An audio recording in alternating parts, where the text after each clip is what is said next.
Le vamos a dar la bienvenida a ella porque es primera vez en este programa, me parece, si no me equivoco. Así que nervios yuyus afuera, como dice una amiga mía, yuyus afuera los nervios. Nos vamos a meter en un tema que es muy interesante, que es justamente la planificación hereditaria. ¿Se puede prever cómo, de qué manera, qué hay que tener en cuenta antes de hacerlo? Porque después uno dice, ¿y cuando yo ya no esté en este plano? ¿Qué nos va a pasar a todos? Es así, bueno, ¿qué va a pasar con mis descendientes, no? ¿Y qué problemas pueden llegar a tener? Y si lo planifico antes y no les dejo ningún drama, ¿no? Creo que hay que mirarlo por ese lado. Bueno, para hablar de este tema está con nosotros Eugenia Coria, abogada, a quien ya recibimos. Eugenia, ¿cómo estás? Hola, ¿qué tal? Mucho gusto. Hola, Eugenia. Buen día. Buen día. Lindo tenerte. Gracias. ¿Cómo en igualmente. casa, Euge? Bien, bien. Bienvenida. Bien. Gracias. ¿Qué es exactamente, porque nos estamos preguntando esto, ¿no? ¿Qué es la planificación hereditaria? Bueno, la planificación hereditaria es básicamente una forma más amplia de encarar una sucesión. Esto se da sobre todo cuando una persona tiene que iniciar un trámite jubilatorio, sucesorio, perdón, ya sea de sus padres, de sus abuelos, y decide a su vez también solucionar el tema con respecto a sus hijos, muchas veces para facilitarles a ellos que no tengan el día de mañana justamente que encararlo con las dificultades que eso puede llevar. Que pueden ser muchas, ¿o no? Que las Totalmente. dificultades, porque uno dice, mejor, viste que también pasa en casa, no hablemos de esas cosas, no llamemos, eso no... Sí, es un tema que suele ser medio duro, ¿no? Es duro de encarar. Porque se mezclan cosas. Pero si se encara, uno puede salvar muchos problemas a futuro si se encarga antes y si se charla esto, ¿no? Claro, sobre todo problemas de conflictos entre los hijos, a quién le queda un bien, a quién le queda otro. Entonces muchas veces la gente decide en el mismo momento que va a encarar esa sucesión que ya viene de sus antepasados, resolverle a sus hijos y bueno, ya dejarlo todo en vida, que no, o sea, es un tema tabú, pero está bueno enfrentarlo por el hecho de que aparte se le da, uno como profesional les puede dar una visión más amplia. Hay muchos instrumentos legales que sirven para esto, y hay que tener en cuenta cuáles son las consecuencias de aplicar cada uno de estos instrumentos legales. Por ejemplo, una donación con usufructo de por vida, cuáles son los pros y las contras, porque tampoco es cuestión de encararlo fácilmente. Tiene sus consecuencias legales que muchas veces la gente le suena ese usufructo de por vida y considera como que está todo resuelto y tiene sus implicancias. O sea, es una disposición de un bien, con todo lo que eso implica. Quiero hacerte dos preguntas en una. Sí. O las tomamos por separado. ¿Qué diferencia hay entre esto de planificación hereditaria y lo que conocemos hasta ahora como sucesión, abrir una sucesión? Claro. Y si hay realmente un ahorro en dinero o a los fines prácticos de hacer una cosa o la otra. Bien. La diferencia es la amplitud, o sea, que uno lo encara desde una manera, digamos, completa, en el sentido de, como les decía, lleva un bien que viene de parte de sus padres, sus abuelos, etcétera, y esa persona decide quizás ya pasar a una instancia superior y dárselo a los hijos, disponer de él. En vida. Exactamente, tal cual. Y hay distintas herramientas para hacerlo y bueno, como les decía, por ejemplo, una donación con usufructo de por vida, lo que tiene que tener en cuenta la persona es que se está despojando de un bien. Muchas veces los padres, para poder facilitarles a los hijos esta posibilidad de que ya quede a nombre de ellos, no se da cuenta, no toma conciencia de que se está despojando de la propiedad de ese bien. Pero en definitiva, perdón, va a ser de ellos.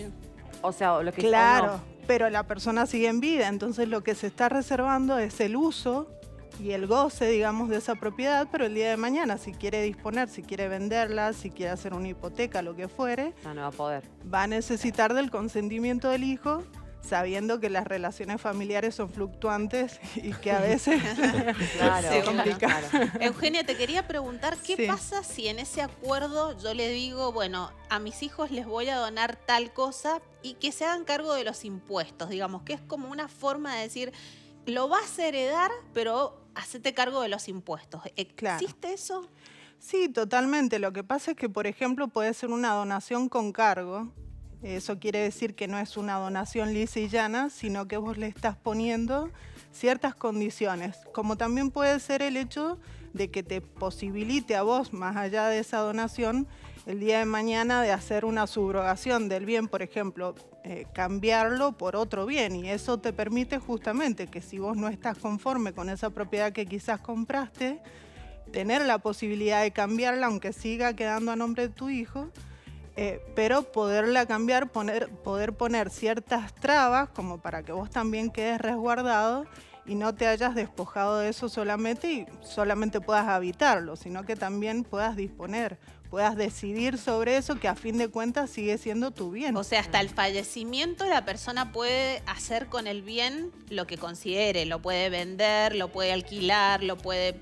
Digo, y no dependiendo... No, depende de lo que haya hecho. Claro, porque lo que decía recién, exactamente. Si vos, claro, si ya se lo donás en vida, lisa y llanamente, ya después si quisieras hacer algo tenés que volver a tu hijo porque en algún punto ya es de él. Cual. Pero si está el usufructo... Sí. Pero el usufructo te sirve, justamente te lo dice la palabra, es uso y goce de la propiedad. Claro, entonces vos la podés alquilar, vos la podés habitar, pero no podés disponer de ese bien, porque ese bien ya queda a nombre de otra persona y vos vas a necesitar sí o sí su consentimiento, que muchas veces al estudio llega gente con esa problemática, de decir, bueno, mirá, yo por hacerle un bien a mi hijo se lo doné, yo vivo en esa propiedad, ahora me quiero ir y no la puedo vender. Entonces, bueno, tener en cuenta de que vos dispusiste de ese bien. Por eso tiene sus salvedades y está bueno asesorarse, que la gente rompe ese tabú de hablar de la muerte, de hablar... Porque a fin de cuentas es un poco, como decías vos, que llega el momento y mejor tener todo resuelto y sobre todo bien asesorado por un profesional. Eugenia, sí. En el caso de... ¿Hay una cierta edad para realizar estas planificaciones, ya sea mediana edad o gente adulta, ancianos? No, mientras que vos seas legalmente mayor de edad y que estés en el uso de tus facultades, con eso es más que suficiente. Y no importa si uno tiene un solo bien, esta planificación, no importa cuánto uno tenga, no hablemos de grandes fortunas, hablemos de tengo tal vez una casa, o tengo un auto y tengo 3 hijos y quiero dejar todo organizado y planificado. Se puede. Exactamente. Mientras vos tengas un bien en tu haber, digamos, ya está. O incluso que lo hayas heredado, porque muchas veces también la gente le pasa eso, supongamos, tiene un bien que recibe de una herencia de sus padres, de sus abuelos, y dice, la verdad que yo no quiero que quede a nombre mío y que después mis hijos tengan que hacer exactamente lo mismo, con lo engorroso que es, que no deja de ser un trámite judicial con sus tiempos y demás. Entonces, por eso deciden muchas veces decir, bueno, mira, me salteo yo, que pase directamente el bien a nombre de mis ¿se puede herederos. saltear, digamos? ¿Puedo cederla directamente si recibo algo de mis abuelos? Digo, yo papá, digo, no, yo no la quiero porque va a ser de definitiva de ellos, así que directamente la cedo. Pero te quiero preguntar algo, en esta planificación, justamente en estos trámites que hay que hacer, cuando la persona está en vida, ¿es más económico? Mira, depende, o sea, depende, siempre hay porcentajes que se regulan, hay una ley de honorarios profesionales, porque vos tenés que tener en cuenta que cuando hay una cesión de derechos y una sucesión intervienen 2 profesionales que son un abogado y un escribano. Las cesiones de derechos se hacen a través de escribanos y las sucesiones a través de abogados. Entonces, lo que está bueno, por ejemplo, es encararlo a lo mejor con un estudio que consta de un abogado, un escribano. También se puede pactar el tema de los precios, que ese es otro tabú con las sucesiones, que todo el mundo piensa de que son carísimas. Y es más, hay como un mito de que si está la persona fallecida y no se hizo nada antes, es peor, como más engorroso en cuanto a trámites, a tiempos, a más papeles, porque ya no está su voluntad, porque ya andás a ver qué quería hacer ella o él, y más caro. ¿Es mito o realidad?